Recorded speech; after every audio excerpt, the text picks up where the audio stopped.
11. We're going to find the coordinate of any horizontal tangent line and the equation of any horizontal asymptote. Okay, those are two different things. They're both horizontal, but tangent line and asymptote to the graph of g of x equals arctangent of x squared. Okay, so when you see horizontal tangent line, you should be thinking, hey, that's where the slope is 0. Slope at the point is 0. Well, that's going to be where the derivative, in this case, g prime, is equal to 0. So now I know I need to take the derivative, set it equal to 0, and solve for x. Now, because it said the coordinate, that means x and y value. But I'm going to find the x value first. All right, so arctangent of x quantity squared. Just a note about that. This is the expanded version. It could also be written like this, arctangent squared of x. That would be acceptable.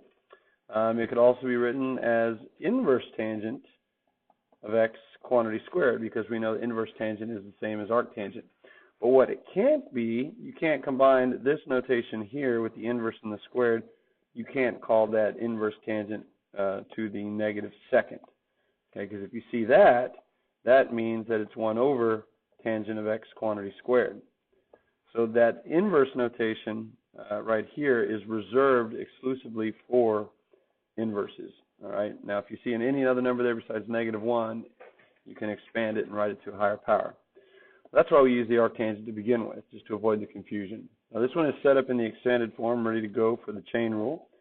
So if I take the derivative of blob squared, it becomes 2 blob to the first times the derivative of the blob, which is the derivative of arctangent, which of course you memorized to be 1 over 1 plus x squared. Now if I clean that up, I can really put that over 1, so I can throw the 2 arctangent of x without the parentheses into the numerator, and I get 1 plus x squared. So that ends up being a nice cleaned up version of the derivative. And we always want a nice cleaned up factored version of the derivative so we can use it. All right, so now I need to see where the derivative is 0. And it's very, very, very important for you to show the equations that you're setting up to solve. So there's no better way to show that you're setting the derivative equal to 0 than to actually set it equal to 0.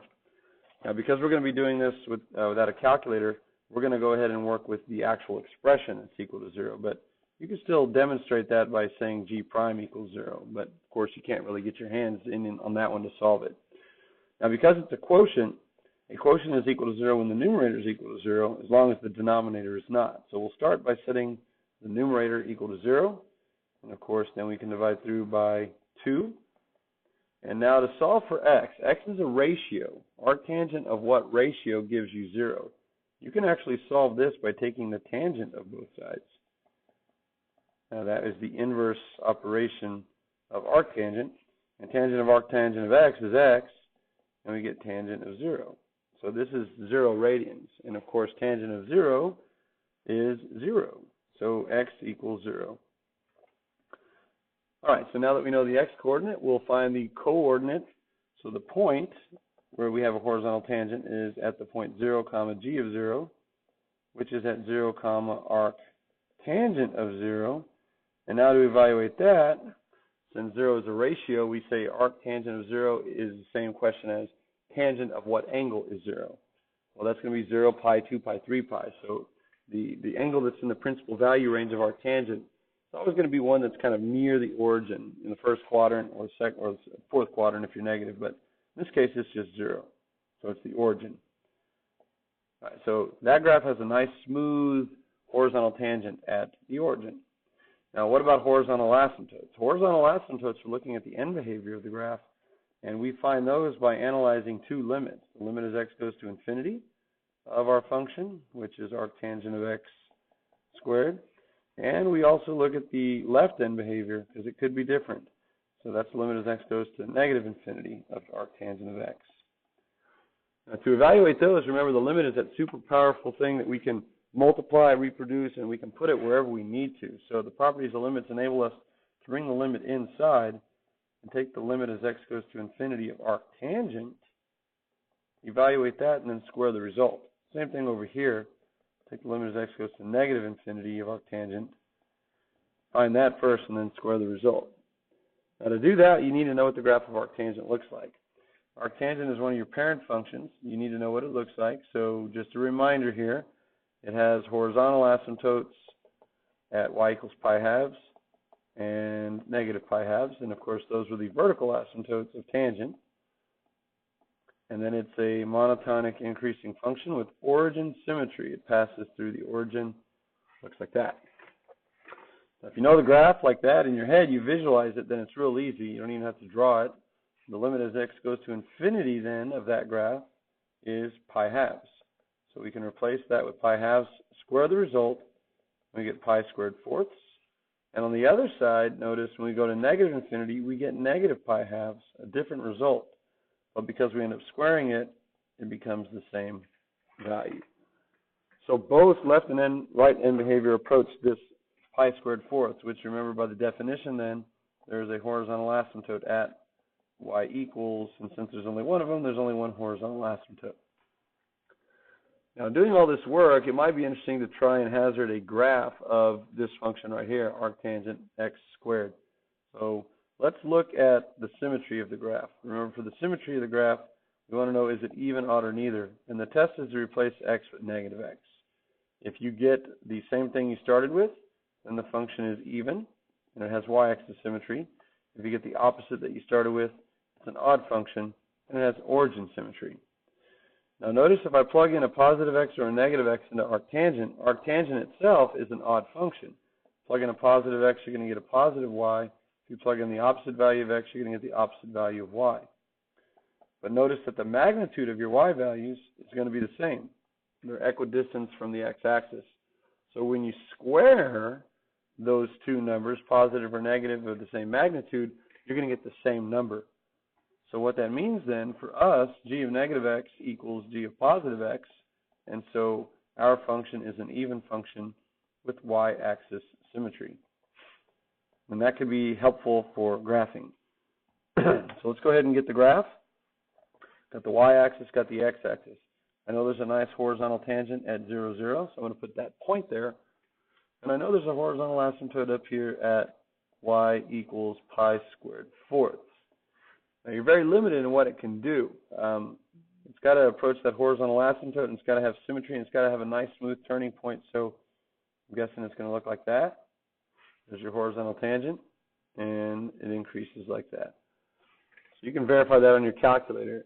This one with the y-axis symmetry may be drawn a little bit better. Will look like somewhat of an inverted standard normal curve, the bell curve from statistics. But there you go. With just a little bit of information, we can actually get a graph. And of course, once you have the graph, we can talk about the range. The range of this is going to be everything from 0 inclusive up to, but not including, pi squared fourths. Domain is all real numbers. All right, very cool. We've got two more examples to go. Example 12 is going to remind us of what we did in pre-cal. Sometimes it's useful to manipulate expressions into a more workable format, and we can do that using algebraic techniques, or we can even use identities and physically replace something with something else, and it may or may not even look the same, but as long as it's equivalent, it'll work. So what we're going to do is we're going to find an identity for this. This is the tangent of the arc or inverse cosine of x squared.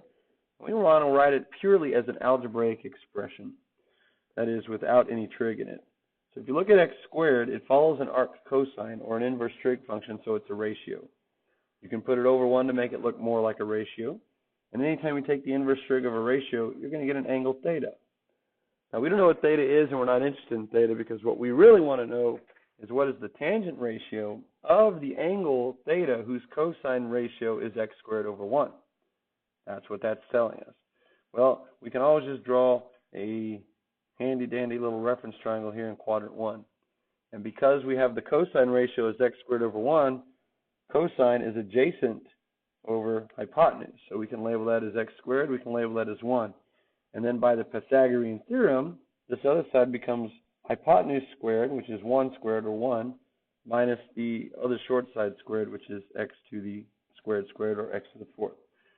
So if you needed to call this third missing side something temporary like a, then you can say a squared plus x squared equals 1 squared, and then you can solve for a, and you would take the positive root because we're talking about a side length. Okay, and I guess we don't really know what quadrant it is. It could be negative. But anyway, now that you have all three sides in terms of x, you have all 6 trig ratios. So we want to pull the tangent off.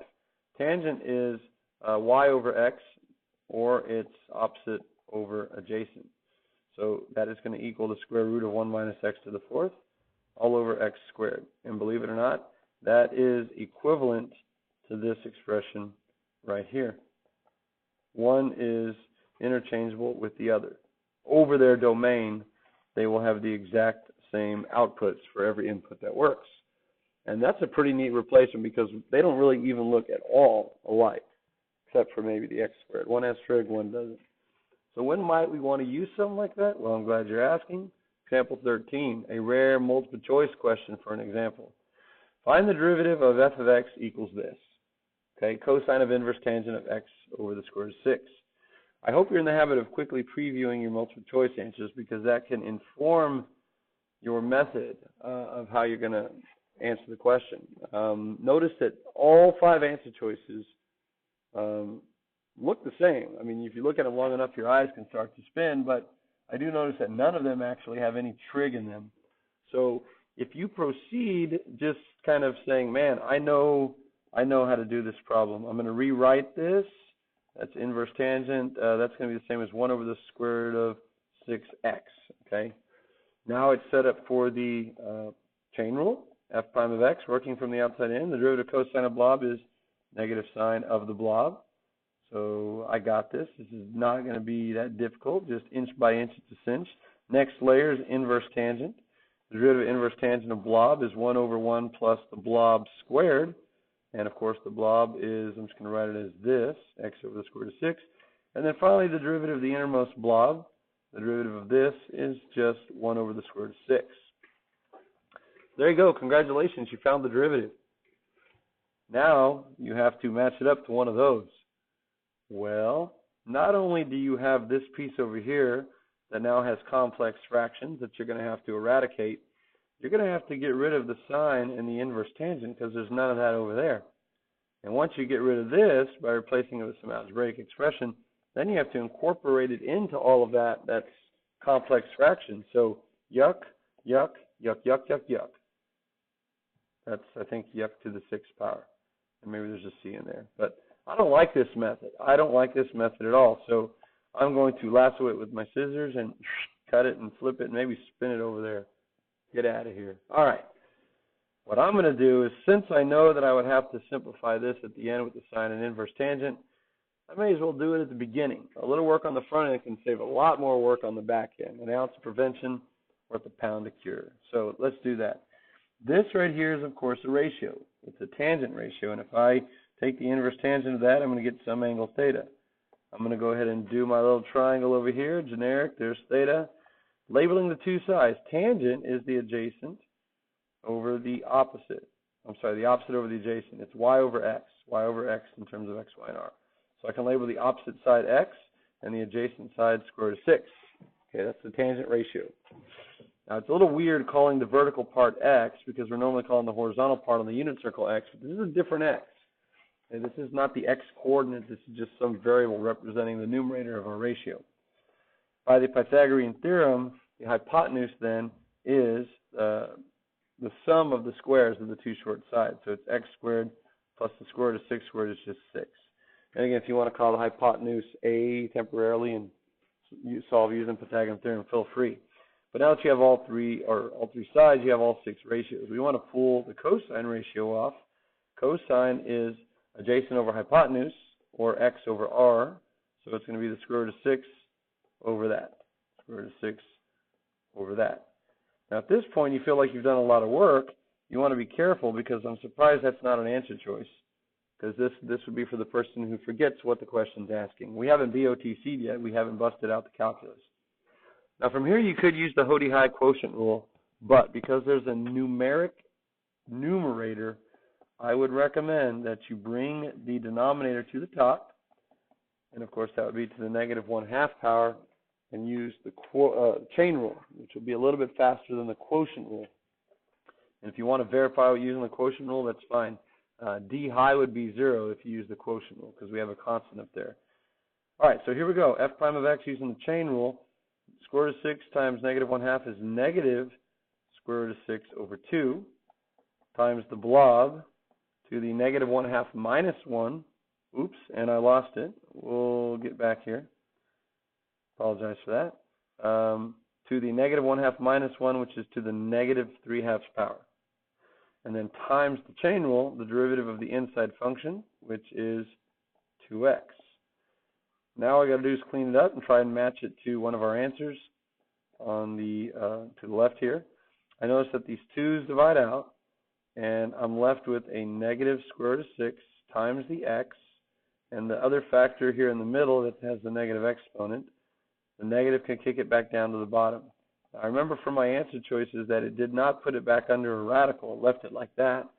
And I believe that it also had the negative pulled out front. So if you're going to do that on your own, just make sure that it's on the same elevation as the division bar. And it's not too far away and it's not too close either. So if you then look for that answer, and notice your x is outside the radical, you look for that answer choice, A, B, C, D, E. It looks like it's E. You carefully analyze all of them, it looks like it's E. So anyway, there you go. Page 9 is just blank, so you can draw something crazy if you want. All right, so anyway, that takes care of this section. That takes care of inverse and inverse trig derivatives.